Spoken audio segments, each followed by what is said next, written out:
అంబటి రాంబాబు మాట్లాడుతున్నారు, లైవ్ చూద్దాం. ఆయన నిర్దోషి కావాలని ఈ ప్రభుత్వం, జగన్మోహన్ రెడ్డి గారి ప్రభుత్వం కక్ష సాధింపుతోనే ఈ కేసులు పెట్టింది అనే దాన్ని కూడా వాళ్ళు అంగీకరించలేదు. కక్ష సాధింపుతో ఈ కేసులు పెట్టలేదు. ఈ కేసుల్లో వాస్తవం ఉంది, ప్రైమా ఫేసి కేసు ఉంది. 371 కోట్ల రూపాయలు కాజేశారు వీళ్ళు. ప్రాథమికమైనటువంటి సాక్ష్యాధారాలు అన్నీ ఉన్నాయి.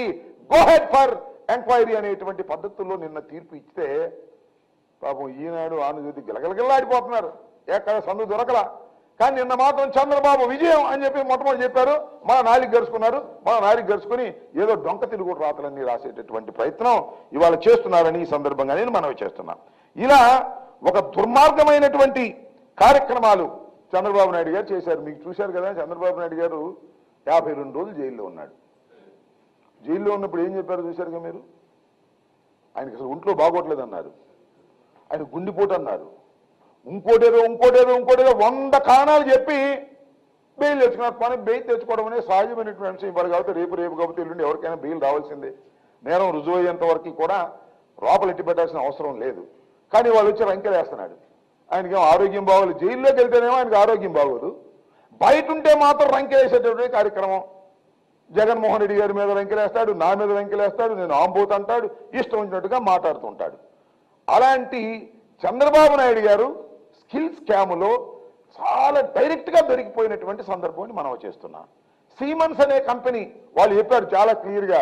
సీమన్స్ అనే కంపెనీ వాళ్ళు ఏం చెప్పారంటే, అయ్యా అసలు మా కంపెనీ ఎప్పుడు కూడా ఈ ఆంధ్రప్రదేశ్లో చంద్రబాబు నాయుడు గారి ప్రభుత్వంతో మేము అగ్రిమెంటే చేసుకోలేదు అని చెప్తే, ఆ సీమెన్స్లో పనిచేసేవాడిని మనం పట్టుకొచ్చి సీమెన్స్ కంపెనీ అని చెప్పి 371 కోట్ల రూపాయలు అగ్రిమెంట్ చేసుకుని ఇక్కడే కార్యక్రమాలు లేకోకుండా షెల్ కంపెనీస్ ద్వారా డబ్బులన్నీ కూడా తన జేబుల్లోకి తెచ్చుకొని ఈయనను అప్పుడు మంత్రిగా ఉన్న ఈ అబ్బాయి కలిపి మొత్తం 371 కోట్లు ప్రభుత్వ ధనాన్ని దోచేసి అన్యాయానికి అక్రమానికి పాల్పడి ఇవాళ మేము దోషులం కాదు, మేము నిర్దోషులు, మమ్మల్ని తప్పుకుపోతాము అని కోర్టుల్ని ఆశ్రయించేటటువంటి కార్యక్రమం చేస్తున్నారు.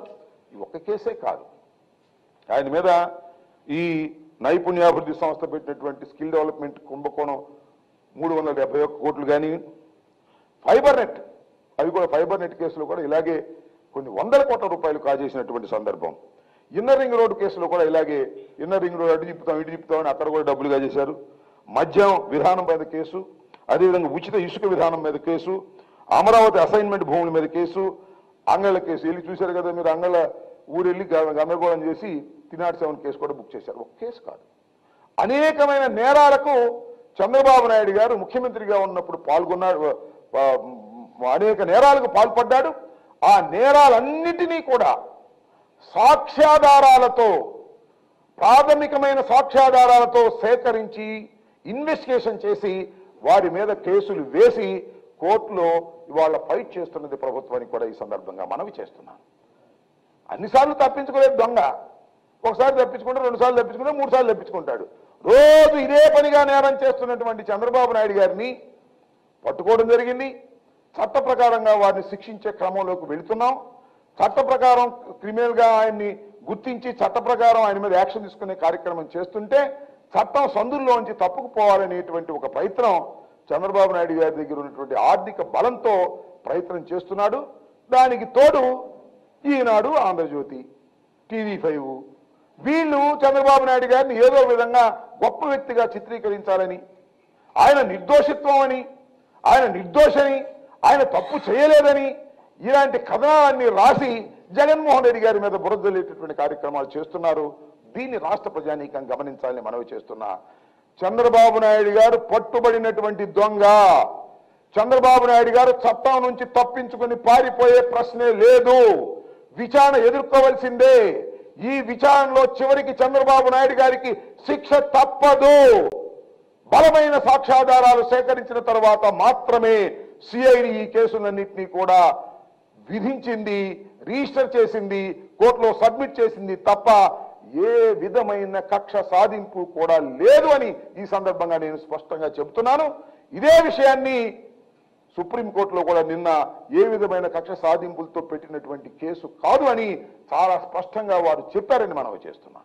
ఏ ఒక విధంగా ఇది జగన్మోహన్ రెడ్డి గారు కక్ష సాధింపు ద్వారా పెట్టాడని చెప్పి సింపతి పొందాలనేటువంటి ఒక వ్యర్థ ప్రయత్నాన్ని నారా చంద్రబాబు నాయుడు గారు వారి అబ్బాయి చేస్తున్నారు.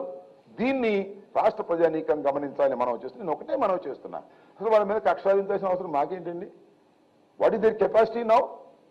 చంద్రబాబు నాయుడు గారు తెలుగుదేశం పార్టీ కెపాసిటీ ఎంత ఉంది? వాళ్ళు సింగిల్గా నిలబడితే మేము కనీసం డిపాజిట్లు కూడా రావని కదా ఇవాళ సింగిల్గా కాకోకుండా ఇంకొక ఆయనతో కలిసి వెళ్ళాలనుకుంటున్నారు. ఆయనతోనే సరిపెట్టుకుంటారో ఇంకా ఎవరితోనో కలుసుకుంటారో తెలియదు. అందరూ కావాలి చంద్రబాబు నాయుడు గారికి. ఎవరెవరు కావాలి? పవన్ కళ్యాణ్ కావాలి, బీజేపీ కావాలి, కాంగ్రెస్ కూడా కావాలంట. కాంగ్రెస్తో కూడా కుమ్మక్కవుతాడంట. మరి మీ దుంపలు లేక కాంగ్రెస్ అధ్యక్షుల్ని కాంగ్రెస్ పార్టీ నియమించట్లా, చంద్రబాబు నియమిస్తున్నాడు. అక్కడ ఇక్కడ కూడా చూశారుగా మీరు. అక్కడ ఎవరు నియమించారు, ఇక్కడ ఎవరు నియమించారు అంటే కాంగ్రెస్ పార్టీ చంద్రబాబు నాయుడు గారిని ఏ విధంగా బతికించాలనే ఆలోచన చేసేటటువంటి నిర్ణయాలు తీసుకుంటుంది. ఇవాళ కాంగ్రెస్ కావాలి, బీజేపీ కావాలి, పవన్ కళ్యాణ్ గారు అందరినీ సంకల్లో పెట్టుకోవాలి, మన మీదకి ఫైట్కి రావాలి అనేటువంటి ఆలోచన చేస్తున్నటువంటి ఒక దుర్మార్గమైన రాజకీయవేత్త is a white collar criminal. ఇది ఒక్కడే కాదు వైట్ కాలర్ క్రిమినల్.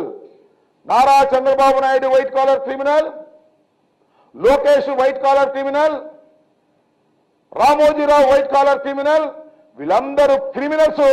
ఈ క్రిమినల్స్ రాష్ట్రాన్ని దోచుకొని పంచుకునే కార్యక్రమం చేస్తున్నారు. దాన్ని రాష్ట్ర ముఖ్యమంత్రి జగన్మోహన్ రెడ్డి గారు 5 సంవత్సరాల నుంచి అడ్డుపడుతున్నాడు.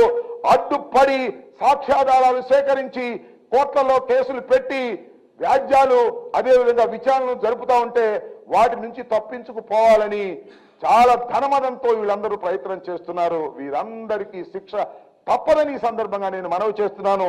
దుర్మార్గమైన రాజకీయాలు చేసేవాళ్ళని, డబ్బులతోనే రాజకీయాలు చేసేవాళ్ళని ఎట్టి పరిస్థితుల్లోనూ రాష్ట్ర ప్రజలు సహించదని ఈ సందర్భంగా నేను మనవి చేస్తున్నాను. నేను మీ అందరికీ గుర్తుండే ఉంటుంది, ఆయన కేసు క్వాష్ చేయమంటున్నాడు. ఆయన మీద పెట్టినటువంటి కేసుని క్వాష్ చేసేయండి, దీనిలో ఏమీ లేదు, నన్ను నిర్దోషిగా వదిలేసేయండి అనే మాట మాట్లాడుతున్నాడు. 2019లో రాష్ట్రపతి ఏం చేశారు చూశారుగా, చంద్రబాబు ప్రభుత్వాన్ని క్వాష్ చేశారు. 2024లో ఏం చేయబోతున్నారో తెలుసు కదా, చంద్రబాబు పార్టీని, చంద్రబాబు ఎలియన్స్ పార్టీల్ని క్వాష్ చేయబోతున్నారు ప్రజా న్యాయస్థానంలో అనే విషయాన్ని దయచేసి గుర్తుపెట్టుకోమని మనవి చేస్తున్నా. మీకిక రాజకీయంగా నూకలు చెల్లాయి, మీ వేషాలు ప్రజలకు అర్థమయ్యాయి, మీ అవినీతి భోగవతాలు ప్రజలకు అర్థమయ్యాయి అని ఒకసారి గుర్తుపెట్టుకోండి. మరి నాకు తెలియగలుగుతాను, ఈ పవన్ కళ్యాణ్ గారు చాలా నీతిమంతుడని చెబుతాడు కదా, ఏం బాబు మరి కోర్టు ఏమీ చెప్పలేదే, కేసు ఏమి ఎత్తేయమనలేదే, క్రాష్ చేయలేదే, దాని గురించి నువ్వేం మాట్లాడవే, నీ ప్యాకేజ్ నువ్వు తీసుకుంటే చాలు కదా. ఆ అవినీతి సొమ్ములో ప్యాకేజ్ తీసుకుంటున్నటువంటి పవన్ కళ్యాణ్ కూడా అవినీతి పరుడే. ఏ అవినీతి సొమ్ముతో పవన్ కళ్యాణ్కి డబ్బులు ఇచ్చి రాజకీయాలు చేస్తున్నారో చంద్రబాబు నాయుడు గారు, ఆ విధంగానే పవన్ కళ్యాణ్ కూడా అవినీతి పరుడి అయిపోయాడు ఈ దెబ్బతో అనే విషయాన్ని దయచేసి గుర్తుంచుకోవాల్సిందిగా మీ అందరికీ కూడా నేను మనవి చేస్తున్నాను. ఏది జరిగినా చట్టం ముందు, చట్టం ఈజ్ ఎ మోర్ పవర్ఫుల్.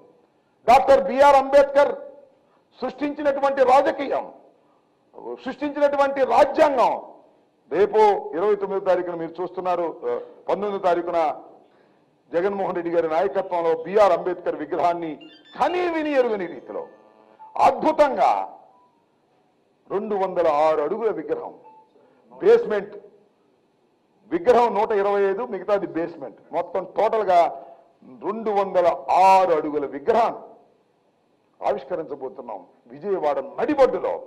చరితాత్మకమైన ఘట్టమదని మనం చేస్తున్నా. భారత రాజ్యాంగాన్ని రాసినటువంటి బాబాసాహెబ్ అంబేద్కర్ ఒకటే భావించాడు, సామాన్యుడైనా ధనికుడైనా ఎవరైనా చట్టం ముందు సమానమే. సామాన్యుడైనటువంటి వ్యక్తి అయినా, సాంబశివరావు అయినా, చంద్రబాబు అయినా చట్టానికి ఒక్కటే అనేటువంటి మాట రాజ్యాంగంలో పొందుపరిచినటువంటి మహానుభావుడు డాక్టర్ బిఆర్ అంబేద్కర్ మనం చేస్తున్నాం. ముఖ్యమంత్రులైతేను, బాగా ధనం ఉంటేను వాళ్ళేమి చట్టానికి అతీతులు కారనే విషయాన్ని దయచేసి గుర్తుపెట్టుకోండి. ఈ దేశంలో అనేక మంది అనేక సందర్భాల్లో అరెస్ట్ అయిన సందర్భాలు ఉన్నాయి. మీకు నేను గుర్తు చేస్తున్నా, జయలలిత ఈ రాష్ట్ర ముఖ్యమంత్రిగా తమిళనాడు ముఖ్యమంత్రిగా ఉంది Jayalalithaa. She also powerful lady, ప్రజలు ఎన్నుకున్నటువంటి లేడీ, మాస్ లేడీ. చంద్రబాబు లాగా మేనిఫెస్టోతో వచ్చినటువంటి నాయకురాలు కాదు స్వర్గీయ జయలలిత. ఆమెను ముఖ్యమంత్రిగా ఉన్నప్పుడే ఈ చట్టం సంఖ్యలు వేసి తీసుకువెళ్ళిందని మనం చేస్తున్నాం. సుబు సోరెన్ ముఖ్యమంత్రి, ఆయన కూడా చేశారు.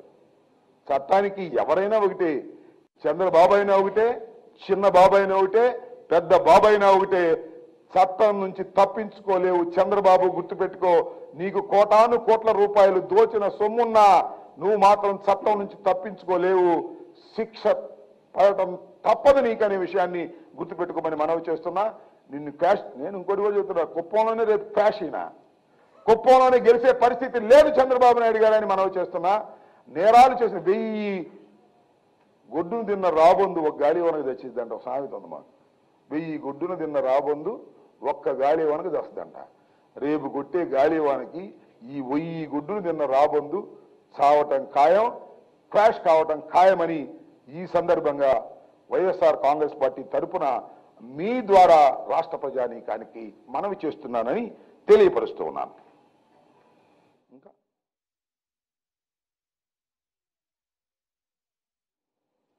రైట్, మన పని చేద్దాం.